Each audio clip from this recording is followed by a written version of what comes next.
아, 오늘 주신 요한복음 14장의 말씀을 가지고 하나됨을 누리는 공동체 기도라는 제목으로 함께 말씀을 나누도록 하겠습니다.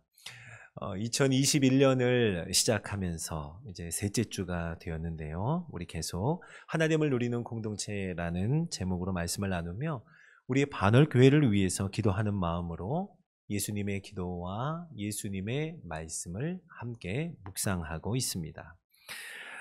지난주까지 하나됨을 누리는 공동체 그리고 영원한 삶에 대해서 함께 나누며 참 하나님과 그가 보내신 자 예수 그리스도를 아는 것, 그리고 그 생명의 관계로 초대되는 것, 그 관계를 누리는 것이 우리 공동체가 하나됨을 누리며 공동체 안에서 누릴 수 있는 큰 기쁨이라고 함께 나누었습니다. 자, 오늘 계속해서 예수님의 말씀에 다 함께 귀를 기울여서 들어보기를 원해요. 우리 요한복음 14장 12절부터 읽었는데요. 12절을 다시 한번 보실까요? 내가 진실로 진실로 너희에게 이르노니 라고 말씀합니다. 예수님의 오늘 그 말씀의 시작은 내가 진실로 진실로 너희에게 이르노니. 이 표현은요, 예수님께서 몇 번 사용하신 어구인데요. 이 말은 예수님께서 참 진리임을 강조하실 때 사용한 표현이에요. 내가 진실로 진실로 너희에게 이르노니, 이런 말입니다. 이거 정말 중요한 말이란다. 잘 들어보렴 이라고 말하는 거예요. 그리고 지금 이 말에 대해서는 내가 보증하마, 예수님께서 친히 보증할 정도로 너무나 중요한 말씀, 그 말씀을 하실 때 진실로 진실로 내가 너희에게 이르노니 라고 말씀하세요. 자, 어떤 말씀하셨을까요? 나를 믿는 자는 이라고 합니다. 나를 믿는 자, 지금 이 말씀을 듣고 있는 제자들 뿐만 아니라 예수님을 믿는 저와 여러분, 우리 반월교회 온 성도들의 이야기입니다. 나를 믿는 자는 저와 여러분이에요. 자, 나를 믿는 자가 어떻게 된다는 거죠? 내가 하는 일을 그도 할 것이요, 예수님이 하는 일을 우리가 한다는 겁니다. 여러분, 여기까지만 해도 너무나 놀라운 말씀인데 그 다음 뭐라고 하세요? 또한 그보다 큰 일도 하리니. 여러분, 감당할 수 없는 말씀, 그리고 쉽게 아멘이라는 이 화답이 잘 나오지 않는 말씀이 아닐 수 없습니다. 내가 하는 일을 그도 할 것이요, 또한 그보다 큰 일도 하리니. 이 감당할 수 없는 말씀 어떻게 이루어질까요? 그 다음에 말씀하시죠. 12절의 마지막 부분을 보세요. 이는 내가 아버지께로 감이라. 내가 아버지께로 감이라. 어떻게 이러한 일이 이루어지는가? 내가, 예수님께서 아버지께로 가기 때문에 이루어질 것을 말씀합니다. 자, 여러분, 이보다 더 큰 일도 하리라 라고 할 때 큰 일, 우리는 예수님이 행하신 일들보다 더 놀랍고 더 초자연적인 일, 이것만을 두고 생각하기가 쉽습니다. 죽은 나사로를 살리시고 오병이어로 5,000명을 먹이셨고 물을 포도주로 만들었던 그 너무나 놀랍고도 초자연적인 일, 그 일을 우리가 할 것이라고, 그보다 더 큰 일을 할 것이라고 단편적으로 생각할 수 있습니다. 하지만 이 말을 좀 더 잘 이해하기 위해서는요, 내가 아버지께로 감이라, 예수님께서 아버지께로 가기 때문에 라고 하는 이 말씀을 잘 살펴볼 필요가 있겠어요. 예수님이 아버지께로 간다라는 말씀의 의미가 뭘까요? 이제 요한복음 14장은요, 곧 십자가, 고난을 앞두신 예수님께서 제자들에게 하신 말씀이에요. 예수님이 아버지께로 간다라고 하는 것은 곧 예수님께서 고난을 당하시고 십자가를 지시며 죽임을 당하실 것, 그리고 무덤 가운데 머물러 계시지 않고 무덤에서 일어나 부활할 것이고 영광 가운데 하늘로 올라가실 것, 이것을 두고 아버지께로 감이라 라고 말씀하는 거예요.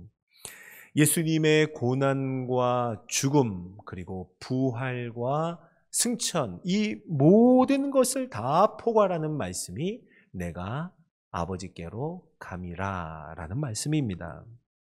자, 예수님께서 아버지께로 가기 때문에 너희들에게는 더 큰 일을 이룰 수 있는 언약, 약속의 말씀을 우리에게 주고 계시는 거예요. 예수님께서 부활하시고 하늘로 올라가시는 영광 가운데 승천하신 후에 어떤 일이 일어났죠? 예수님께서 육체로 계실 때에 그렇게 아무리 직접 예수님의 음성으로 말씀하셔도 믿지 않던 자들이 예수님의 부활 이후에 예수님께서 아버지께로 가신 후에 믿고 생명을 얻는 일이 왕성하게 일어났습니다. 예수님과 가까이 있던 자들에게만 허락되었던 복음이었습니다. 그런데 이제 예수님께서 아버지께로 가신 후에는 가까이 있는 자들에게 뿐만 아니라 먼 데 있는 오늘 저와 여러분에게까지 예수 그리스도의 복음이 이른 것을 볼 수 있습니다. 성경에 나오는 가까운 예로 보면 사도행전에 이러한 말씀이 있어요. 예수님을 못 박았던 유대의 지도자들, 제사장들이라 할 수 있겠죠. 그 제사장들이 사도행전 6장 7절을 한번 보세요. 제가 한번 읽어보죠. 허다한 제사장의 무리도 이 도에 복종하니라. 아멘. 예수 그리스도께서 아버지께로 가신 후에 일어난 일은 참으로 놀라운 일이 아닐 수 없습니다. 제사장의 무리까지도 예수님을 믿는 복음, 이 도에 복종하였으니 말이죠. 자, 사랑하는 성도 여러분, 그런데요, 예수님께서 말씀하신 큰 일, 이 큰 일들 중에 가장 두드러진 일은, 가장 주목할 일은 무엇인가? 바로 다음 구절에 나오는 말씀입니다. 예수님의 이름으로 기도하는 것, 바로 그것이 예수님께서 말씀하신 큰 일 중에 가장 두드러진 일이에요. 자, 계속 이때는 13절 말씀을 한번 볼게요. 상반절만 제가 한번 읽어보겠습니다. 너희가 내 이름으로 무엇을 구하든지 내가 행하리니. 너희가 내 이름으로, 예수님의 이름으로 무엇을 구하든지 내가 행하리니 라고 말씀합니다. 자, 예수님께서 육체로 계실 때에, 그러니까 요한복음 14장에 지금 예수님께서 제자들에게 말씀하시는 이 시점까지 이때까지 누구도 예수님의 이름으로 기도하지 않았습니다. 아니, 예수님의 이름으로 기도할 수 없었습니다.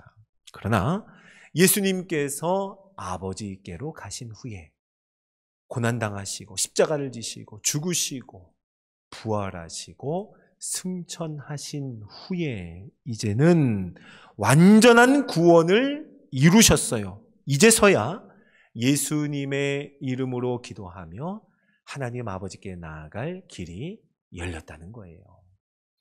예수님께서 내가 아버지께로 감이라, 그러면 너희는 이보다 더 큰 일을 하리라 할 때 예수님의 이름으로 무엇을 구하든지 내가 행하리라 말씀하시는 거예요.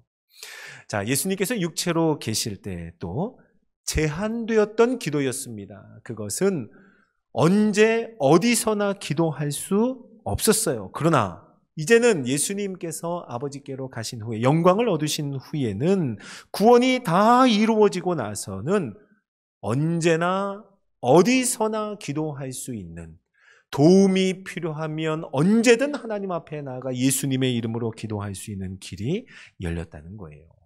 뿐만 아니라 예수님께서 승천하심으로 영광을 얻으신 후에는 이제 만물을 다스리는 권세를 다시 얻으셨습니다. 이제는 어떠한 제약도 받지 않으시고 예수님의 이름으로 기도하는 것을 예수님은 모든 능력과 영광 가운데 내가 행하리니 응답하신다라고 우리에게 약속하고 계시는 거예요. 너희가 내 이름으로 무엇을 구하든지 내가 행하리니, 이것이 너희에게 약속한 이보다 더 큰 일이요, 내가 아버지께로 감을 통하여 이루어질 말씀이다 라고 우리에게 이야기해 줍니다. 자, 그러면 너희가 내 이름으로 무엇을 구하든지 내가 행하리니 이렇게 하시는 이유가 있을 것 아니에요? 그 이유를 하반절에서 이렇게 말씀합니다. 13절 하반절을 우리 한 목소리로 같이 읽어볼까요? 시작. 이는 아버지로 하여금 아들로 말미암아 영광을 받으시게 하려 함이라. 아멘, 아멘. 자, 이렇게 하시는 이유는, 목적은 하나님 아버지로 하여금 영광을 받으시게 하는 것. 예수님께서는요, 이 땅에 오실 때에도, 이 땅에서 사역을 하실 때에도, 이 땅에서의 우리를 위한 고난과 십자가를 지실 때에도, 부활하실 때에도, 하늘로 올라가시는 이 모든 것은 다 하나님 아버지께 영광을 올려드리는 것, 아버지를 영화롭게 하는 것에 모든 초점이 맞추어져 있었습니다. 자, 우리가 예수님을 믿는 우리가 예수님의 이름으로 기도하면 예수님이 무엇을 구하든지 그대로 행하리라 라고 말씀하시는 그것이 어떻게 하나님 아버지께 영광이 되며 아버지를 영화롭게 하는 것일까요? 이것은 다음 장 요한복음 15장을 살펴보면 우리가 잘 이해할 수 있습니다. 요한복음 15장에는 참 유명한 포도나무의 비유가 나오죠. 포도나무 비유를 보면 이 포도원의 농부가 하나님 아버지라고 합니다. 그리고 포도나무는 예수님이라고 우리에게 소개하고 있어요. 저와 여러분, 우리는 무엇이죠? 포도나무에 붙어있는 가지입니다. 자, 가지인 우리가 포도나무 대신 예수 그리스도에게 꼭 붙어 있으라고 권면합니다. 그러면 열매를 많이 맺을 것이라 약속하시죠. 자, 우리가 가지예요. 가지에서 열매가 맺히는 게 맞습니다. 그러면 이 열매들이 많이 맺히면 누가 가장 기뻐하고 누가 가장 좋아할까요? 열매가 많이 맺혔어요. 누가 좋아하겠어요? 네, 농부입니다. 누가 농부라 그랬죠? 하나님 아버지가 농부 되신다 했죠. 자, 열매가 많이 맺히면 농부 되시는 하나님 아버지께서 가장 기뻐하시고 가장 좋아하시는 거예요. 그럼 그 열매가 과연 뭘까요? 요한복음 15장 7절과 8절을 보면 열매가 무엇인지 알게 돼요. 자, 제가 한번 읽어보겠습니다. 너희가 내 안에 거하고 내 말이 너희 안에 거하면 무엇이든지 원하는 대로 구하라. 그리하면 이루리라. 다시 한번 우리에게 이 말씀 주시죠. 그리고 나서 8절에 이렇게 말씀합니다. 너희가 열매를 많이 맺으면 내 아버지께서 영광을 받으실 것이요 너희는 내 제자가 되리라. 아멘. 너희가 열매를 많이 맺으면, 자, 그 앞에 열매가 뭐라고 하는 거예요? 너희가 내 안에 거하고 내 말이 너희 안에 거하면 무엇이든지 원하는 대로 구하고 내가 이루리라. 이것이 열매라는 거예요. 이 열매를 많이 맺으면 아버지께서 영광을 받으실 것이요 너희가 내 제자가 되리라고 말씀하세요. 자, 이 말씀을 보아하니 예수님의 이름으로 기도하는 것이 아버지에게 영광이 되는 거예요. 그리고 예수님의 이름으로 기도할 때 예수님께서 이루시는 그 응답, 기도의 응답이 바로 아버지께서 영광을 받으시는 열매입니다. 예수님의 이름으로 기도한다는 게 뭐예요? 요한복음 15장에 방금 읽은 말씀으로 보면 너희가 내 안에 거하고 내 말이 너희 안에 거하면, 이게 예수님의 이름으로 기도한다는 의미예요. 예수님께서 나를 위해 이 땅에 오셨고 내 죄를 대신하여 죽으셨고 부활하시고 승천하신 아버지께로 가심, 이것이 바로 내 말이 너희 안에 거하고 너희가 내 안에 거하는 예수님의 이름으로 기도하는 거예요. 우리는요, 예수님의 이름으로 기도하면서 아버지께서 영광을 받으시는 열매를 맺을 수 있음을 믿으시기 바랍니다. 그리고 무엇이든지 원하는 대로 구할 때 응답하시는 예수님의 응답으로 말미암아 하나님 아버지께 영광을 올려드리는 열매를 맺는 삶이 된다는 거예요. 자, 사랑하는 바늘교회 성도 여러분, 보이십니까? 어느새 저와 여러분도 모르는 사이에 아버지와 아들의 영원한 생명의 관계 안으로 들어와 있는 저와 여러분의 모습이 보이시나요? 나를 믿는 자는 더 큰 일도 하리라 이렇게 말씀하시더니 진실로 감당할 수 없는 관계 속으로 우리가 초대되어서 들어와 있더라는 겁니다. 자, 사랑하는 성도 여러분, 그러기에 예수님의 이름으로 기도하는 것, 이 기도라고 하는 것은 얼마나 놀라운 일인지 몰라요. 기도가 어떤 그리스도인의 의무 조항, 기도해야지 하는 그러한 종류의 것이 아닙니다. 우리가 기도할 수 있는 것은 엄청난 일이, 우리 스스로 이루어낼 수 없는 일이 우리에게 이루어진 놀라운 구원의 고백이에요. 그것이 바로 기도인 줄로 믿으시기 바랍니다. 웨스트민스터 소요리 문답에는 이렇게 말씀하고 있어요. 웨스트민스터 소요리 문답이라고 하면 우리의 믿음을 문답 형식으로 잘 표현해 준 책입니다. 그중에 제일 첫 번째 질문이 이렇게 묻습니다. 사람의 제일 되는 목적은 무엇입니까? 우리가 존재하는 목적, 우리가 살아가는 목적, 우리가 창조된 목적, 우리의 제일 되는 목적이 무엇인가를 묻고 있습니다. 그리고 답하기를 하나님을 영화롭게 하는 것과 영원토록 그분을 즐거워하는 것, 이것이 사람의 제일 된 목적이라고 합니다. 여러분, 익숙한 문장이죠? 하나님을 영화롭게 하는 것과 영원토록 그분을 즐거워하는 것. 여러분, 바로 이 문답은 우리가 학습을 받고 세례를 받을 때 그 세례 문답서 있죠? 여러분이 공부하고 또 물을 때에 대답했던 그 앞부분에 있는 질문이기도 합니다. 아버지를 영화롭게 하고 하나님을 영원토록 즐거워하는 것, 즐거워하며 하나님 아버지를 누리는 것, 여러분 이게 뭘까요? 오늘 요한복음 말씀을 보니까 바로 그것이 기도라고 말씀합니다. 우리는요, 기도할 때 우리가 정말 원하는 것, 그리고 간절히 소망하는 것을 구하게 됩니다. 그렇다면 여러분, 우리가 정말 진정으로 원하는 것이 무엇일까요? 우리의 마음에, 우리의 영혼에 깊은 소원이 무엇이겠습니까? 더 많은 것을 손에 쥐고 그것을 얻는다면 그것이 우리의 소원이 이루어지는 것일까요? 우리 그것으로 만족할 수 있을까요? 더 높은 자리에 올라가면, 더 힘이 많이 생기면 그것으로 우리가 만족할 수 있을까요? 아니에요.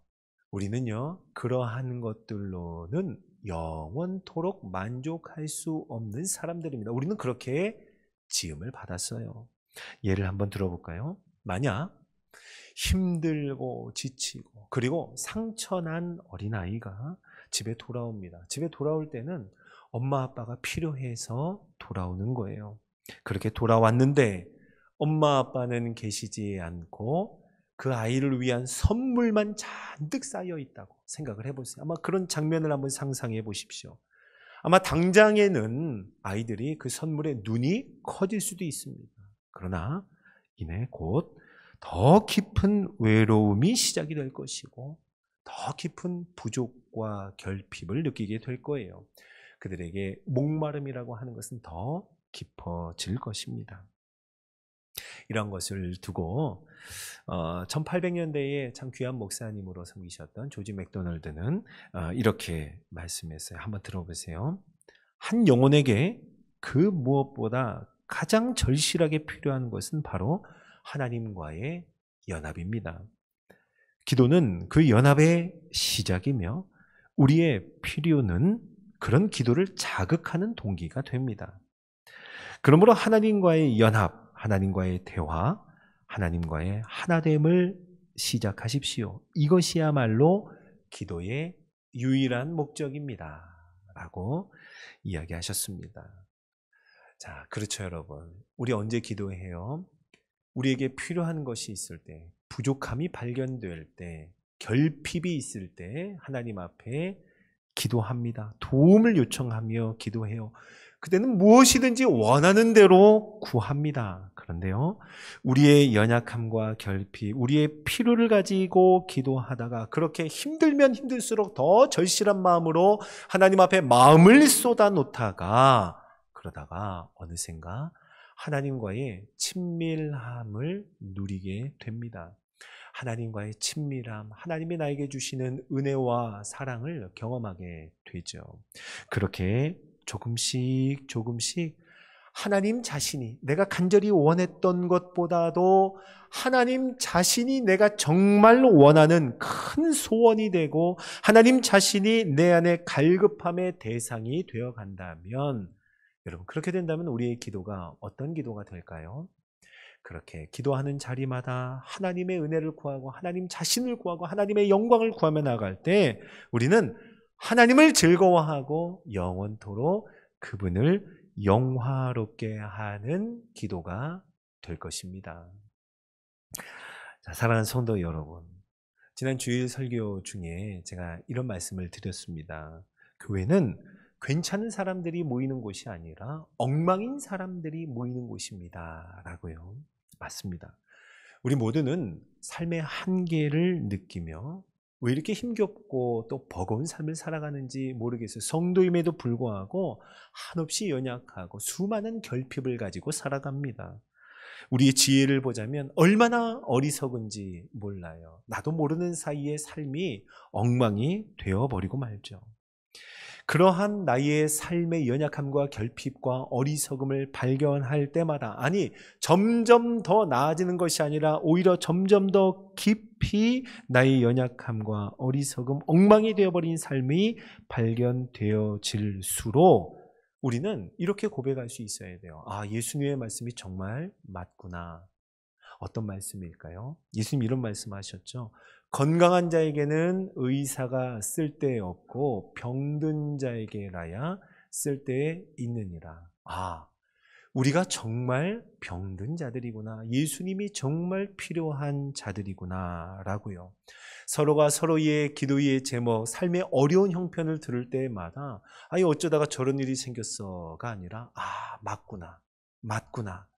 우리가 예수님이 필요한 사람들이구나. 그런 엉망인 사람들이 모이는 곳이 그리스도의 몸 공동체 교회라는 겁니다. 그래서 계속되는 예수님의 말씀 뭐라고 했어요? 내가 의인을 부르러 온 것이 아니요 죄인을 부르러 왔노라 말씀하셨죠. 의인을 부르러 오시지 않고 죄인을 부르러 오신 그 예수님의 이름으로 기도하지 않고는, 예수님의 공로가 아니라면, 예수님의 십자가가 아니라면, 예수님의 부활이 아니라면 하나님께 나아갈 수 있는 방법이 조금도 없는 저와 여러분, 소망이 없는 저와 여러분의 모습을 한 마음으로 고백하며 하나님 앞에 나아가는 공동체, 이것이 바로 교회입니다. 자, 사랑하는 성도 여러분, 우리의 연약함을 발견할수록 우리는 더 놀라야 하는 것은 우리의 연약함이 아니라 이러함에도 불구하고 이 기도를 들어주시는 하나님 아버지 예수 그리스도의 은혜에 놀라야 합니다. 얼마나 놀라워요. 우리의 연약함, 우리의 결핍이 깊어지면 깊어질수록 하나님을 향하는 고백이 점점 더 뜨거워지는 사람들, 바로 그 사람들이 저와 여러분이고, 예수님께서 말씀하신 이보다 더 큰 일을 하리라, 바로 그 일이 우리 반월교회에 이루어진 줄로 믿으시기 바랍니다. 여러분, 2021년 하나됨을 누리며 영원한 삶을 누리며 그렇게 함께 기도함으로 하나님께 영광을 올려드리며 하나님을 영화롭게 하는 2021년 한 해가 되기를 간절히 소원합니다. 여러분, 부족함이 있죠. 힘겨운 한 해가 될 수도 있습니다. 여러 필요들을 가지고 우리는 도움을 구하며 하나님 앞에 나아가지만 거기에서 하나님, 정말 우리의 영혼을 만족하게 하시는 하나님 아버지와의 친밀함을 누리며 그렇게 영원한 삶으로 날마다 초대되어 하나됨을 누리는 공동체, 함께 기도하는 공동체 되기를 예수님의 이름으로 축원합니다. 아멘. 함께 기도하겠습니다. 사랑하는 주님, 연약한 자들을 불러주셔서, 소망 없는 자들을 불러주셔서 하나님의 능력과 하나님의 소망을 부어주시니 감사를 드립니다. 하나님, 우리가 죄인입니다. 또 우리 병들었습니다. 어리석습니다. 하나님 앞에 간절함을 가지고 우리의 모든 필요를 가지고 기도하며 나아가오니 주님, 기도를 들으시고 기도하면서 변화되는 우리가 되게 하여 주시고, 기도하는 중에 하나님과의 친밀함을 누리는 우리 공동체 되게 하여 주시옵소서. 서로가 서로의 연약함을 가지고 기도하는 동안에 하나님과 예수 그리스도께서 하나이듯 우리도 형제와 자매 안에 하나됨을 이루며 하나됨을 누리는 공동체 반월교회가 되게 하여 주시옵소서. 그렇게 하나님께 영광을 올려드리며 하나님 아버지를 영화롭게 하는 2021년의 모든 범사 되기를 간절히 소원하며 우리 구주 예수님의 이름으로 기도드립니다. 아멘.